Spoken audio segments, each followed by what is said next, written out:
وَمَن يَبْتَغِ غَيْرَ الْإِسْلَامِ دِينًا فَلَن يُقْبَلَ مِنْهُ، لیکن فرمایا الْيَوْمَ أَكْمَلْتُ لَكُمْ دِينَكُمْ، آج دے دیہڑے میں نے تہاڑا دین، نعرہ تکبیر، تاج و تخت ختم نبوت حضرت قریشی صاحب،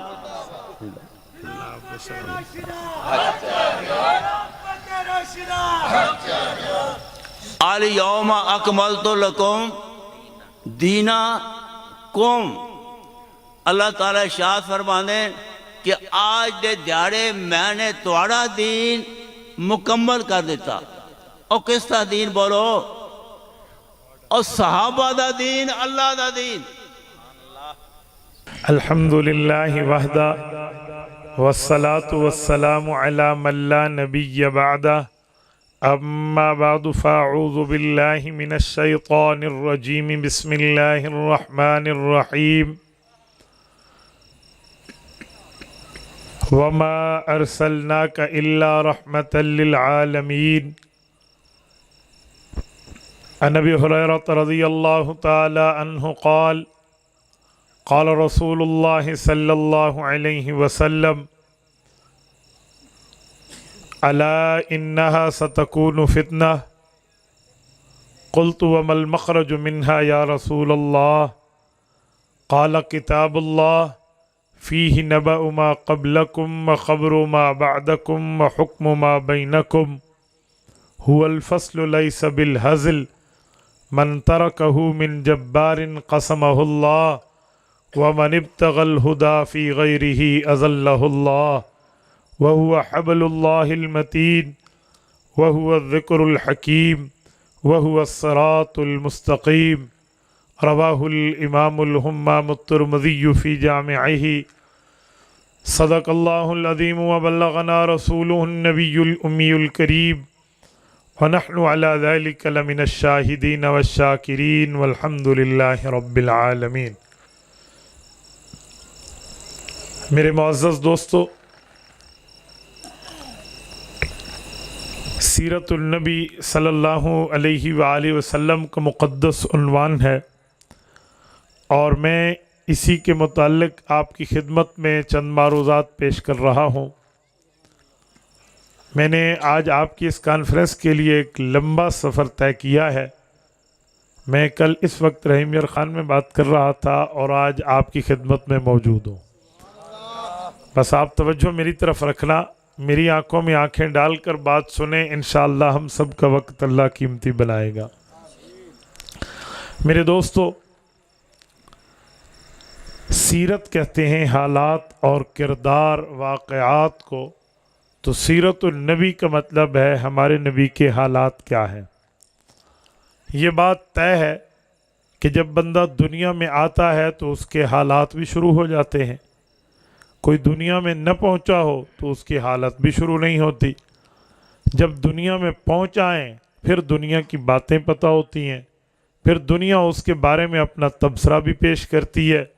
میں مثال کے طور پہ ایک جملہ کہنے لگا ہوں، اگر مولوی صاحب کا بیٹا پیدا ہی نہیں ہوا ابھی تو نہ آپ جانیں گے نہ ہم پہچانیں گے۔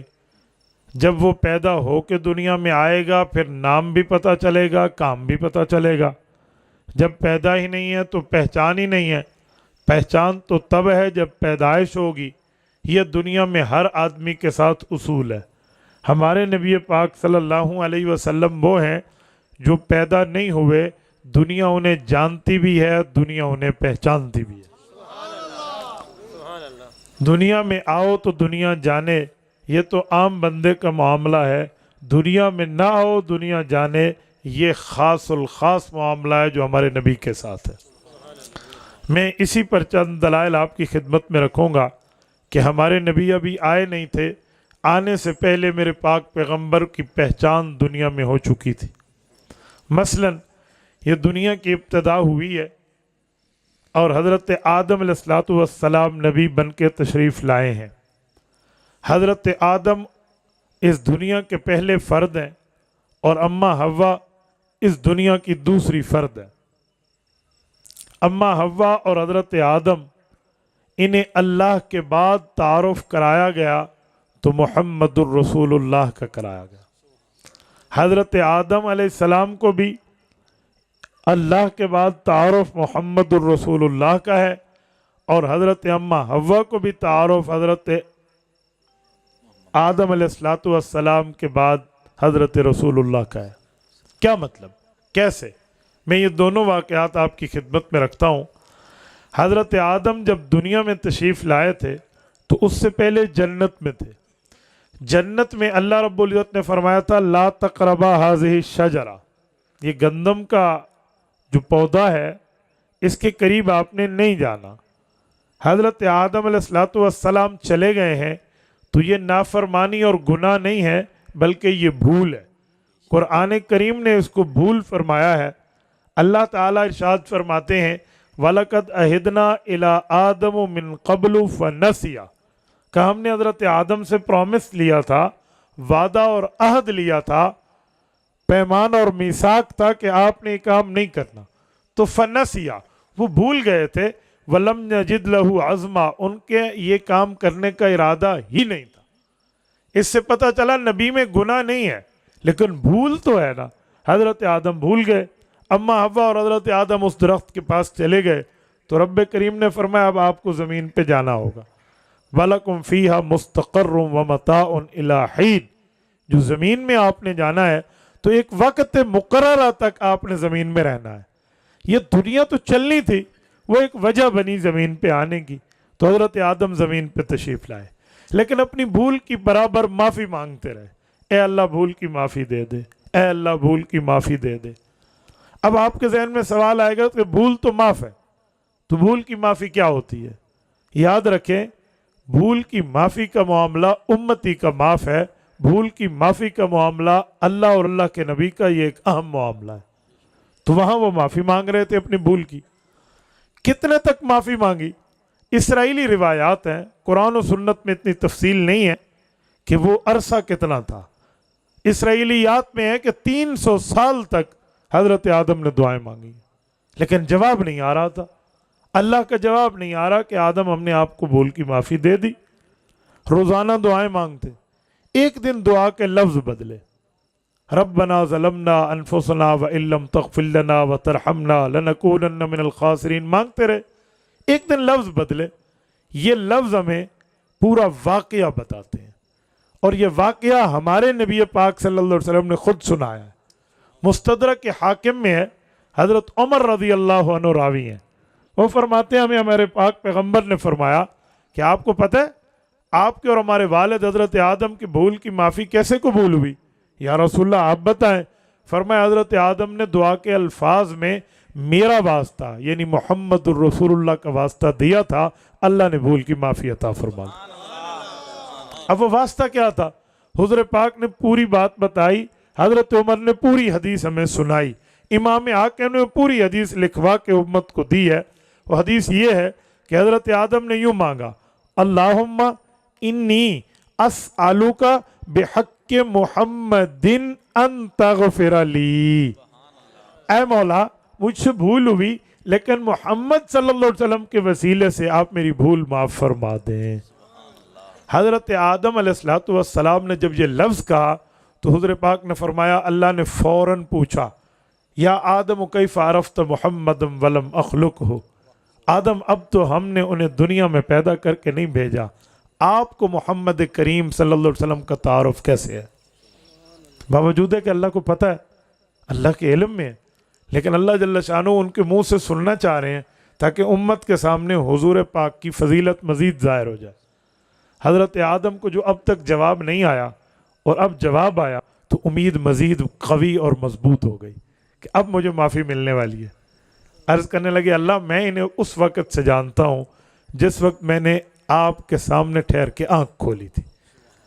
لما خلقتنی بیدک، اللہ آپ نے پیدا کیا تھا، ونفخت فی من روحی، روح میرے اندر داخل کی تھی، ورفعت راسی، میں نے سر اٹھا کے دیکھا تھا، فرأیت علی قوائم العرش مکتوبہ، آپ کے عرش پہ لکھا ہوا تھا لا الہ الا اللہ محمد الرسول اللہ، فظننت انہ احب الخلق الیک، اللہ میں اس بات میں درجہ یقین پہ پہنچ گیا